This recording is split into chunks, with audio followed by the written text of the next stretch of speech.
తెలంగాణ అభివృద్ధి కోసం అదానీని కలిస్తే తప్పేంటని ప్రశ్నించారు కాంగ్రెస్ లీడర్లు. రాష్ట్రంలో అన్‌ఎంప్లాయ్‌మెంట్ లేకుండా ప్రతి మండలానికి స్కిల్ డెవలప్‌మెంట్ సెంటర్ ఏర్పాటు చేస్తామన్నారు. కాళేశ్వరం రీడిజైనింగ్ పేరుతో రాష్ట్రాన్ని బీఆర్ఎస్ సర్వనాశనం చేసిందని ఆరోపించారు కాంగ్రెస్ లీడర్స్.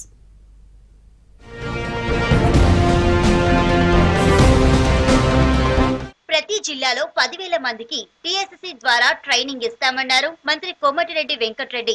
రాష్ట్రంలో అన్‌ఎంప్లాయ్‌మెంట్ లేకుండా చూస్తామన్నారు. మండలానికి ఒక స్కిల్ డెవలప్‌మెంట్ సెంటర్ ఏర్పాటుకు కృషి చేస్తామన్నారు. హైదరాబాద్ కొత్తగూడ న్యాక్ క్యాంపస్ లో నిర్వహించిన 45వ ఎగ్జిక్యూటివ్ కమిటీ సమావేశంలో పాల్గొన్నారు వెంకటరెడ్డి.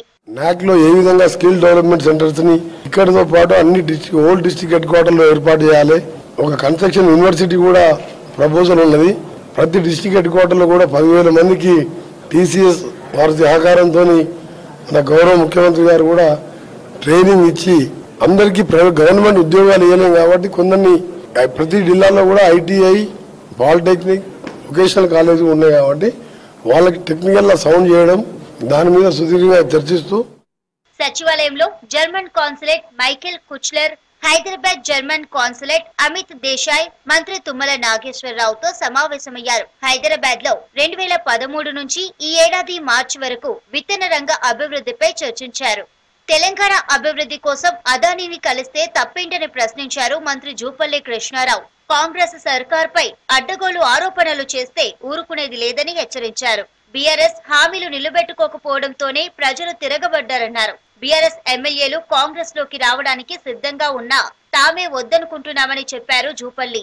మీరు గడచిన 9.5 సంవత్సరాల క్రితం టీఆర్ఎస్ ప్రభుత్వం ఏర్పడిన సందర్భంలో చాలా మాటలు చెప్పిన, చాలా హామీలు ఇచ్చారు. ఆ హామీలు నిలబెట్టుకోని కారణంగానే ప్రజలు మీ పైన తిరగబడ్డారు. ఆదాని గురించి మా గౌరవ ముఖ్యమంత్రి గారు ఆదాని కలిస్తే ఏం మాట్లాడినారు? అలాయ్ బలాయ్ అని మాట్లాడారు. ఒక ప్రభుత్వ అధినేతగా ఎవరి కోసం? ప్రజల కోసం, నిరుద్యోగ యువత కోసం, పారిశ్రామిక అభివృద్ధి కోసం. పారిశ్రామికలు కలుస్తారు, మీరు కలిసిలేరా? మీరు అలా బలాయ్ అంటగాగలేరా? యువ పరిశోధకులు, శాస్త్రవేత్తల సామర్థ్యాలను మెరుగుపరిచేందుకు జులాజికల్ సర్వే ఆఫ్ ఇండియా ప్రభావవంతమైన కార్యక్రమాలను నిర్వహించడం అభినందనీయమన్నారు మంత్రి కొండా సురేఖ. మాదాపూర్ లో zoological survey of India, national bureau of fish genetic resourcing నిర్వహించిన జాతీయ స్థాయి వర్క్ షాప్ ముగింపు కార్యక్రమానికి ఆమె హాజరయ్యారు. వైల్డ్ లైఫ్ కు సంబంధించిన పలు పుస్తకాలను ఆవిష్కరించారు కొండా సురేఖ.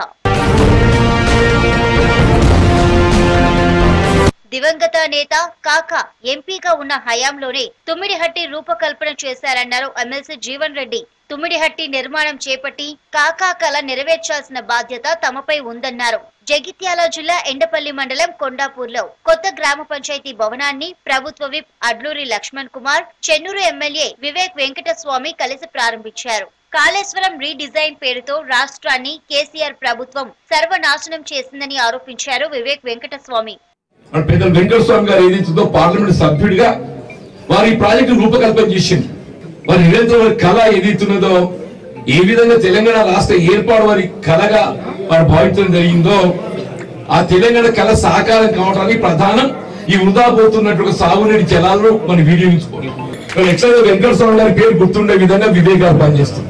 టిఆర్ఎస్ ప్రభుత్వం ఉన్నప్పుడు ఈ కాళేశ్వరం ప్రాజెక్ట్ అని, మిషన్ భగీరథి ప్రాజెక్ట్ అని చెప్పి లక్షలాది కోట్ల రూపాయలు దౌర్జన్యం చేసి మింగి ఈ టిఆర్ఎస్ ప్రభుత్వము ప్రజల గురించి పట్టించుకోలేదు. నేను చెన్నూరులో కూడా అక్కడ రివ్యూ మీటింగ్ పెట్టినప్పుడు అక్కడ ఎమ్మెల్యే ఏదైనా పని చేసినట్టయితే ఇక్కడే కనబడలేదు నాకు. అంటే ఇక్కడ కూడా మన ధర్మపురిలో కూడా అదే సంగతి.